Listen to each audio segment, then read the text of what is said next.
জুনায়েদ আহমেদ পলক দুইটা ডায়লগ দিয়েছেন মাঝখানে। একদিন এসে বলছেন যে প্রস্তুতি নাও, বাংলাদেশের জনগণকে প্রস্তুতি নেওয়ার কথা বলছেন যে চুপ থাকার দিন শেষ, প্রতিবাদ করতে হবে। দ্বিতীয় ভ্যালেন্টাইন্স ডে উপলক্ষে বলুক বা যে কারণে বলুক যে ভয় দিয়ে নয়, ভালোবাসা দিয়ে জয় করতে হবে। পলক বাবুর কপালে আসলে কি আছে? কারণ আজকে আমাদের গণমাধ্যমগুলা যেভাবে একের পর এক তথ্য উপাত্ত প্রতিবেদন প্রকাশ করছে, জুনায়েদ আহমেদ পলকের জন্য কোথাও না কোথাও এগুলো আরো নেগেটিভ হবে। বলা হচ্ছে যে জেলে থেকে ওয়ান কাইন্ড অফ আন্ডারওয়ার্ল্ড ভঙ্গিতেই তিনি তার যে সিস্টেম আছে সেই সিস্টেমকে পরিচালিত করছেন। তার তৈরি করা যে সিস্টেম, সেই সিস্টেম সরকারের পটভূমি পরিবর্তনের পরেও সিস্টেম পরিবর্তন হয় নাই, শুধুমাত্র কালার বা বিভিন্ন ক্ষেত্রে পোশাকটা পরিবর্তন হয়েছে। আসুন দেখি ঘটনা কি। শেখ হাসিনা সরকারের আমলে জুনায়েদ আহমেদ পলকের ঘনিষ্ঠ আমলাদের নেতৃত্বে তথ্য ও যোগাযোগ প্রযুক্তি আইসিটি খাতে ছড়িয়ে দেওয়া হয়েছিল দুর্নীতির জাল।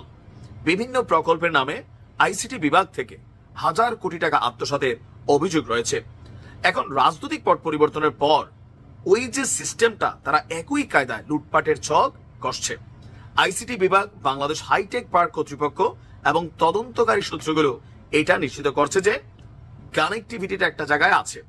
অভিযোগ হচ্ছে আমলাদের কেউ কেউ আগে ঠিকাদারি নিয়ন্ত্রণ করতেন, কেউ কমিশন, নিয়োগ বাণিজ্য এগুলো দেখভাল করতেন। সরকার পতনের পরেও জুনায়েদ আহমেদ পলকের এই যে চ্যানেল বা নেটওয়ার্ক তারা বহাল তবিয়তে আছেন। ব্যাপক দুর্নীতির অভিযোগ থাকার পরেও তাদের অনেকের বিরুদ্ধে ব্যবস্থা না নিয়ে উল্টো পদোন্নতি এবং বাড়তি দায়িত্ব দেওয়া হয়েছে। ডাক, টেলিযোগাযোগ, তথ্য প্রযুক্তি মন্ত্রণালয়ের বিভিন্ন প্রকল্প এবং দপ্তরের কার্যক্রম থেকে গত 10 বছরে প্রায় 20,000 কোটি টাকা লুটপাটের অভিযোগ রয়েছে এই পলক সিন্ডিকেটের বিরুদ্ধে। পুলিশ রিমান্ডে পলক তার নেতৃত্বাধীন সিন্ডিকেটের সদস্যদের নাম প্রকাশ করে দিয়েছেন, তারা হাইটেক পার্কের দুর্নীতিতে জড়িত ছিলেন। পলক বলছেন যে হাইটেক পার্কের দুর্নীতিতে তার সঙ্গে মাস্টারমাইন্ড ছিলেন সাবেক এমডি বিকর্ণ কুমার ঘোষ আর তবিবুর রহমান, হাইটেক পার্কের 12 আইটি প্রকল্পের পরিচালক AKM ফজলুল হক। এই সিন্ডিকেটে সহযোগিতাকারী হিসেবে পলকের স্কুল বন্ধু এবং তার সাবেক APS আব্দুল বারী সহ বেশ কিছু মানুষের নাম তারা এখানে বলছেন।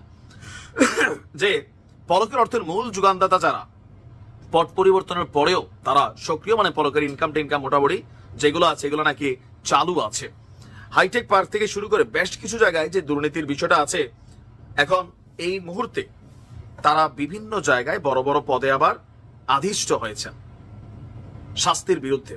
পলক বাবু আবার সবার নামও বলে দিয়েছেন।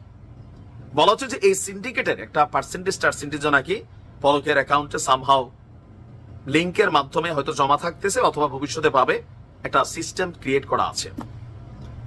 এখন গণমাধ্যমে যখন সময় খারাপ যায় অনেক তথ্যপাত্য আসে যেটা ভালো সময় আসে না, আবার পরবর্তী সময় সরকারের প্রেক্ষাপট পরিবর্তন হলে এগুলো আবার পানির মতন ঝইরা যায়। তখন দেখা যায় যে দুধের দোয়া তুলসী পাতা এক একজন নেতা। এখন বিএনপির সব নেতারা দুধের দোয়ার মতন তুলসী পাতা হয়ে যাচ্ছেন আদালত থেকে লোকালি বিভিন্ন জায়গায়, তাই না? এতদিন তারা বড় বড় সন্ত্রাসী ছিলেন, ফাঁসির আসামিও ছিলেন, এখন তারা মুক্ত বাতাসে ঘুরছেন। আওয়ামী লীগ এখন গাতায় পলায় আছে। আবার কখনো প্রেক্ষাপট পরিবর্তন হলে এই নেতাদের বিরুদ্ধে বলা হবে যে তখন চাপ দিয়া মামলা করা হয়েছে, তাদের মামলা পানির মতন ঝইরা যাবে, বিএনপির তারা আবার গ্রেপ্তার হবেন, জেলে যাবেন। That's the system we made. এটা আমরা তৈরি করছি বাংলাদেশে। ভালো থাকুন। আসসালামু আলাইকুম।